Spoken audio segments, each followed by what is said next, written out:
Hemp isn't marijuana, and hemp cloth isn't just for hippies. I'm building a clothing company.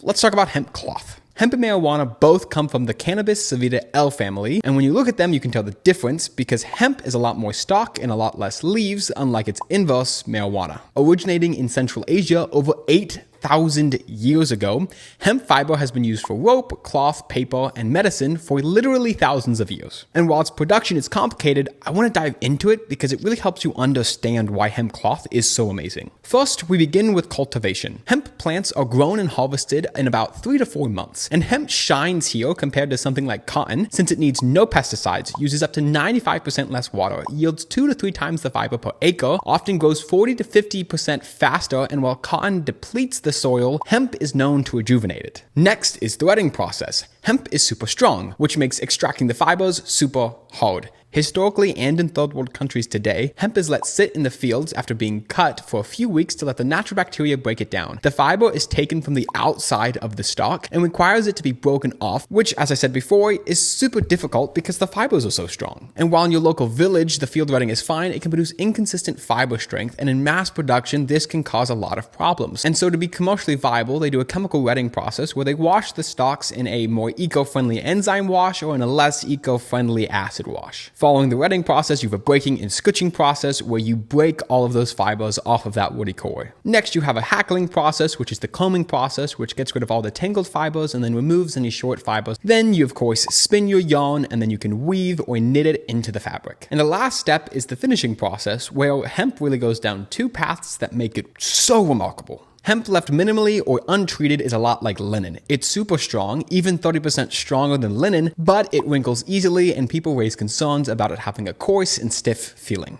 With new chemical washing techniques, however, hemp can also behave a lot like cotton. That being, we can make it much softer, but it boasts 3 to 7 times the lifespan of its cotton counterpart when properly cared for. But I think the important question becomes this. I'm running a formal clothing company, so why should I care about hemp? Well, to put it simply, wool is not machine washable, and cotton's really not that environmentally friendly, not to mention that cotton, in most people's opinions, makes a really crappy sport jacket. I think hemp could be the right middle ground. It starts stiff like leather, but I want my clothing to break in, not wear out. And I want to design the next generation of formal clothing specifically for entrepreneurs, and that's worth noting because I think hemp can really help with that. Versatile, convenient, and potentially more eco-friendly than anything except for maybe wool. So I have 2 questions. Number 1, I'm sold on it, but do you think hemp is the cloth of the future? And number 2, this style of video is a lot more time consuming and of course a lot longer. So do you like this more or less than my old daily content that I just kind of pumped out? Let me know down in the comments.